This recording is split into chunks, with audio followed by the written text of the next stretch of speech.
जय जिनेंद्र. पूर्णार्घ जैन ग्रंथवाचन अर्घ 5 भाग 71. जैन स्तोत्र साहित्याची विशालता लक्षात घेऊन हा संशोधनात्मक निबंध म्हणजे PhDचा थिसिस हा सामान्यपणे 10 प्रकरणामध्ये विभागला आहे. तो खालीलप्रमाणे आहे. 1. जैन स्तोत्र स्वरूप क्षेत्र.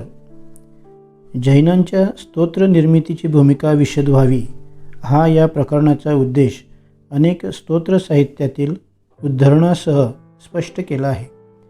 भारतीय साहित्यातील स्तोत्रधारा अविच्छिन्न रूपाने सर्व धर्मामध्ये प्रवाहित झालेली आहे. पण जैन स्तोत्र हे अन्य धर्मीयाप्रमाणे ऐहिक भौतिकवादी मारण तारणासाठी उपयोजलेले नाही.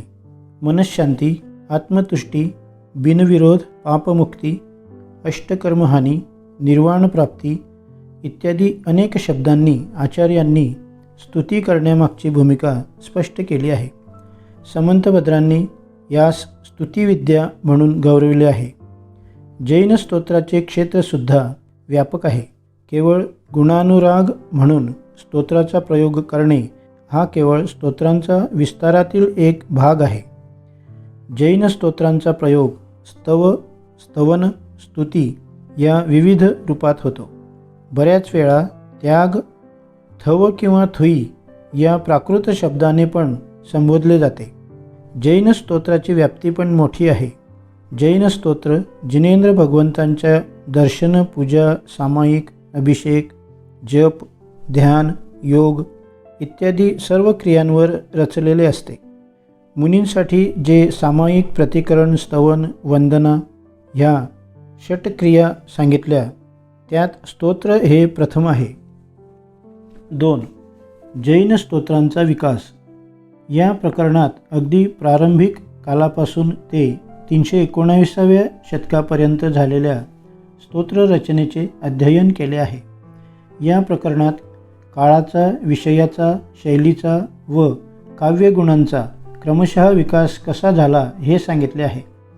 वास्तविक पाहता भगवान पार्श्वनाथांच्या वेळी जैन स्तोत्रांची निर्मिती झालेली आहे. पण त्यांचा ऐतिहासिक उल्लेख इसवी सन 800च्या वेळी दिसत नाही. जैन स्तोत्रांचा आदी उल्लेख म्हणजे गौतम गणधराने महावीर स्वामीच्या समूह शरणात गेल्यानंतर भगवंतांचे असामान्य दिव्य रूप दृष्टीस पडल्यावर केलेली स्तुती ही प्रथम स्तुती होय. प्रायः या स्तुतीत जयतीहून स्तोत्र पण म्हटले आहे. यानंतर अनेक गणधरांनी भगवंतांच्या समशरणाची स्तुती केली आहे. स्तोत्र रचनेच्या दृष्टीने भगवान भद्रबाहू व त्यांचे वास्तविक प्रारंभ काळ हा कुंदकुंदांचे दशभक्तीपासून म्हणजे इसवी सन पूर्व 1 शतक ते इसवी सन 2 शतक हे स्तोत्र प्राकृत भाषेतील म्हणजे भाषेच्या दृष्टीने प्रथम प्राकृत काळ व इसवी सन 3 शतकापासून संस्कृत रचनेस प्रारंभ झाला. इसवी सन 3 शतकापासून 9व्या शतकापर्यंत विविध ज्ञानपर तर्कशैलीच्या स्तोत्रांची निर्मिती हा जैन स्तोत्र वाङ्मयातील द्वितीय कालखंड होय. तृतीय कालखंड 10व्या शतकापासून म्हणजे जिनसेन आचार्यांपासून ते 19व्या शतकातील महावीर स्तोत्र रचनेचे कर्ते भागचंद पर्यंत. अशा प्रकारे जैन स्तोत्र रचनेतील 3 कालखंड विभागले आहेत. भाषेच्या दृष्टीने प्राकृत, संस्कृत व अपभ्रंश असे विभाजन दिसून येते. 3. जैन स्तोत्रातील विविधता. जैन स्तोत्र साहित्यामध्ये जैनाचार्यांनी केवळ एकाच विषयावर वेगवेगळ्या पद्धतीने स्तुती केली आहे. जिनेंद्र भगवंतांची स्तुती, जिनसामान्य स्तुती, विशेष जिनस्तुती, निपक्ष जिनस्तुती, तर्कप्रधान जिनस्तुती, शतक पद्धती, सहस्रनाम स्तोत्र पद्धती, प्रत्येक तीर्थंकर स्तुती, 24 तीर्थंकर स्तुती, एकाच तीर्थंकरावर अनेक स्तोत्रे, अध्यात्मपर स्तोत्र, न्यायस्तुती, दार्शनिक स्तुती, मंत्रात्मक स्तुती, घटनापर स्तोत्र इत्यादी अनेक पद्धतीच्या स्तोत्रांची विविधता दाखविलेली आहे. 4. जैन स्तोत्रातील देवता. प्रत्येक धर्मामध्ये असंख्य देवता कल्पिले आहेत, पण जैन धर्मात खऱ्या अर्थाने देवतावाद नाही. डॉक्टर राधाकृष्णनसारख्या विद्वानाने तर स्पष्ट म्हटले आहे की जैन धर्मात जैन स्तोत्र व भक्ती नावाचा प्रकारच नाही, कारण जैन धर्म निरीश्वरवादी आहे. जैन ईश्वर मानित नाही, तरी पण त्यात केवळ गुणानुरागमय स्तोत्र रचना आहे. जैन धर्मातील देवता म्हणजे गुणांची विविध स्थित्यंतरे होत, ती प्रत्येकाजवळ शक्तिरूपाने विद्यमान आहे. सामान्यपणे स्तुतीचे विषय पंचपरमेष्ठी, जिनेंद्र भगवान, 24 तीर्थंकर, देव, गुरु, शास्त्र यांची स्तुती व याशिवाय जैन धर्मातील देवता शासनदेवी, विद्यादेवी म्हणजे अंबिका, सरस्वती, ज्वालामालिनी, चक्रेश्वरी इत्यादी. काही कन्नड देवांची क्षेत्रपाल इत्यादींची स्तुती दिसून येते. ज्यांच्या संबंधी स्तोत्र साहित्य उपलब्ध आहे त्या देवतांचे स्वरूप व कार्य याविषयी जैन दृष्टिकोनातून वर्णन केले आहे. 5. जैन स्तोत्रांची रचयिता. जैन स्तोत्रांची संख्या विशाल असल्यामुळे रचयिते आचार्यांची संख्या पण मोठी आहे.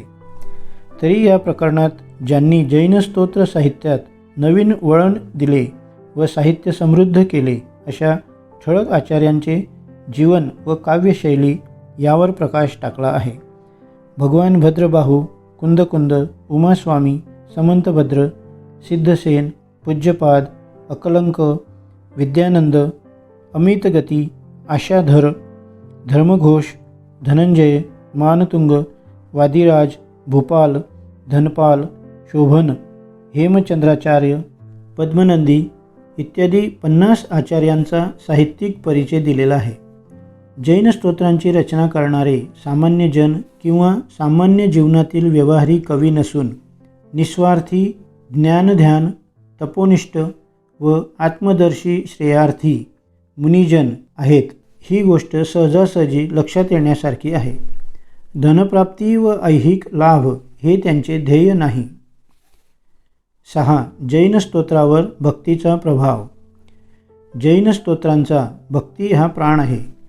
भक्ताचा भाव जेथे रंगला तेथे स्तुत्य व स्तोता हा फरक देखील शिल्लक राहत नाही.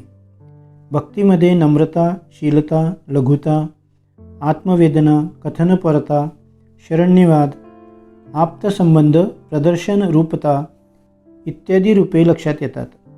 भक्ती ही बाह्य व आंतरिक, द्रव्यभक्ती व भावभक्ती अष्टद्रव्यादी रूपाने बाह्यतः दिसून येणारी भक्ती म्हणजे पूजा व भावभक्ती म्हणजे भावपूजा व गुणस्मरण. जैन स्तोत्र साहित्यातील भक्तामर, कल्याण मंदिर इत्यादी भक्तिपर रचना आहेत. भक्त निरागस, अनासक्त, अपरिग्रही असल्यामुळे भक्तीत पण अष्टप्रकार आढळून येतात. केवळ भक्तीला अनुलक्षून दशभक्ती हे कुंदकुंदांचे व पूज्यपादांचे स्वतंत्र साहित्य आहे. भक्ती व श्रद्धा यांचा परस्पर संबंध दाखवून जिनभक्ती ही मोक्षलक्ष्मी कशी प्राप्त करून देते आणि भक्ती व स्तोत्र हे अविच्छिन्न अंग कसे आहे हे पण दाखविले आहे. जैन स्तोत्रातील उत्कट भक्ती ही ऐहिक भोग तर प्राप्त करून देतेच, शिवाय अंतिम सिद्धपद पण प्राप्त करून देते. 7. जैन स्तोत्रातील जैन सिद्धांत निरूपण. जैन स्तोत्र केवळ भावगीत, गुणगीत किंवा जिनमहात्म्य दाखविते हे चुकीचे विधान अथवा अपसमज आहे. जैन स्तोत्रांचा खरा उपयोग जैन दर्शनाचे सोप्या भाषेत विवेचन करणे, भेद प्रभेद सांगणे की जे सहजासहजी स्मृतीत राहू शकतील. या दृष्टीने कुंदकुंदांच्या ग्रंथात अध्यात्मवाद, समंतभद्र, सिद्धसेन, पूज्यपाद, अकलंकदेव, विद्यानंद यांच्या स्तोत्रात जैनांचा प्रामाण्यवाद, ज्ञानवाद, कर्मतत्वज्ञान, अनेकांतवाद, साध्वाद याविषयी मार्मिक विवेचन केलेले आढळते. आप्तमीमांसा, आप्तपरीक्षा, पात्रकेसरी स्तोत्र इत्यादीतून सर्वज्ञ सिद्धी मार्मिकतेने झाली आहे. समंतभद्रांच्या स्वयंभू स्तोत्रात सर्व जैन सिद्धांत अनेक ठिकाणी स्तुतिव्याजाने मांडले आहेत. जैनांचा अहिंसावाद, अपरिग्रहवाद यांचे विवेचन देखील लक्षणीय आहे. 8. जैन स्तोत्रांचे साहित्यिक मूल्यांकन. जैन स्तोत्र वाङ्मय हे विविध थरातील साहित्याचे दर्शन घडविते, त्यामुळे ते ज्वलंत व जिवंत आहे. जैन स्तोत्र साहित्यातील कलापक्ष व भावपक्ष पूर्णपणे आविष्कृत आहे. त्यात प्रसाद, ओज, माधुर्य, काव्यगुण, शब्दालंकार, अर्थालंकार, रसनिष्पत्ती प्राधान्य करून 7 रसांची निर्मिती झाली आहे.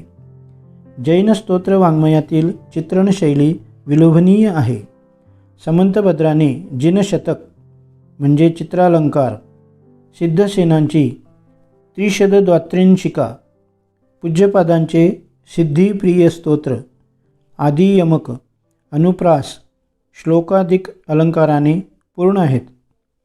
सर्वसामान्यपणे उपमा व दृष्टांत तसेच अलंकारांचे वैपुल्य या ठिकाणी दिसून येते.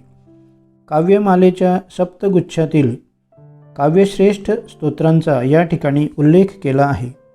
काही स्तोत्रे सुंदर भाषेत आहेत, काही संस्कृत व प्राकृतमय आहेत. सामान्यपणे जैन स्तोत्र साहित्य गुण व शैली या दृष्टीने समृद्ध आहेत, यात शंका नाही. 9. जैन स्तोत्रांचे तुलनात्मक अध्ययन. जैन, बौद्ध, हिंदू या तीनही धर्मांच्या स्तोत्रांची तुलना करण्याची आवश्यकता विद्वानांनी प्रतिपादली होती. म्हणून या प्रकरणात जैन व बौद्ध, जैन हिंदू या 2 पद्धतीत स्तोत्रांची निर्मिती, विषय, देवता, शैली इत्यादी विषय सादृश आणि विसादृश यांचे अध्ययन केलेले आहे. जैन बौद्ध स्तोत्रांच्या विषयात व विशेषतः गीते आचारविषयक सिद्धांतील सादृश प्रतिपादिले आहे. तसे पाहिले तर जैन प्राकृत भाषा समृद्ध करणारे व बौद्ध पाली भाषा समृद्ध करणारे, हिंदू संस्कृत भाषा पुष्ट करणारे असल्यामुळे भाषिक फरक स्पष्ट होतो. तरी पण प्रत्येकाने संस्कृत भाषेत रचना केली आहे. हिंदू धर्म मात्र बहुदेवतावादी व अनेक पंथांचा जन्मदाता असल्यामुळे त्यातील स्तोत्ररचना अगदी विशाल व अधिक वैभवशाली आहे. जैन, बौद्ध, हिंदू धर्माच्या तात्विक भूमिकेचे दर्शन त्यांच्या स्तोत्रात कसे घडत आहे याचे मार्मिक व रसग्रहणात्मक विवेचन यात आले आहे. उद्देशातील विसदृश्यता पण दाखविलेली आहे. 10. उपसंहार. जैन स्तोत्रांना भारतीय साहित्यात मानाचे स्थान आहे. ती एक स्वतंत्र साहित्यिक शाखा म्हणून तिला सर्वत्र मान्यता प्राप्त होईल यात शंका नाही. प्रतिदिवसाच्या जीवनात दिवसारंभापासून स्तोत्ररूपाने भक्ती व्यक्त करणे हा प्रघात नमस्क्रिया या प्रथम विभागात दिसून येतो. सुप्रभात स्तोत्र वगैरे उपादेय स्तोत्रे आहेत. जैनांच्या सर्व शाखात या स्तोत्रांचे पठण करण्यात येते. जैन पत्रांचा विषय हा इतका विशाल आहे. त्यातील विविधता, देवता, रचयिता, धर्म, दर्शन, विवेचन, सिद्धांत, निरूपण इतके मार्मिक व प्रभावी आहे की ते सामान्य जैनांच्या धार्मिक व सांस्कृतिक जीवनास पुष्टीदायक आहे. तसेच जैनांच्या मृत इतिहासाला चालना देणारे ते ज्वलंत व जिवंत साहित्य आहे. तंत्रमंत्राच्या रूपाने स्तोत्रांचा उपयोग ऐहिकदृष्ट्या करण्यात येतो, पण खरे म्हणजे इष्टसिद्धी, मोक्षप्राप्ती हाच जिनानुयायांचा उद्देश असतो व जैन स्तोत्रांचे पठन, पाठन, स्मरण व स्तवनाने तो पूर्ण होतो. जैन स्तोत्रांची निर्मिती करणारे सामान्य जन नव्हेत. एखाद्या राजाची प्रशंसा काही स्वार्थी भावनेने केली जाते, पण ती स्तुती केवळ स्तोत्र साहित्यातील एक रूप होय. परंतु जिनभक्त हा निरागस, निरासक्त, निर्लोभी एवं कषायविहीन असल्यामुळे जिनस्तुती हे निष्काम कर्म होय. सामान्यपणे प्रारंभापासून ते आतापर्यंत जी विविध स्तोत्ररचना निर्माण झाली त्याचे रचयिते ज्ञानध्यान तपोरत आचार्यप्रवर असल्यामुळे स्तोत्रांची रचना करण्यात कोणताही ऐहिक उद्देश नसावा हे त्यांच्या त्यागी जीवनावरून लक्षात आल्यावाचून राहत नाही. त्याग ही जैन धर्माची अविच्छिन्न परंपरेने प्रभावित अशी सांस्कृतिक देणगी आहे. ती जैन स्तोत्र निर्मात्याची एकमेव आधारशिला आहे. साहित्य हे समाजातील विविध स्तरातील दर्शन घडविणारे प्रबल असे साधन मानले तर निश्चितच जैनाचार्यांनी वेळोवेळी जैन स्तोत्रांच्या मार्फत आपली संस्कृती व धर्म यातील संवाद विसंवादाचे समाजाच्या कल्याणासाठी दिग्दर्शन करून एक जिवंत व ज्वलंत साहित्य निर्मिती केली असे म्हणता येईल. आत्मविशुद्धी हा आंतरिक हेतू ठेवून परमात्म्याच्या विशुद्धतेकडे लक्ष देत समाजामध्ये धार्मिक आस्था निर्माण करण्याचे कार्य जैन स्तोत्र साहित्याने केले. म्हणून पापक्षालन, पुण्यप्राप्ती व मोक्षप्राप्ती हे उद्देश व्यक्त करण्यासाठी शब्दांतर होय.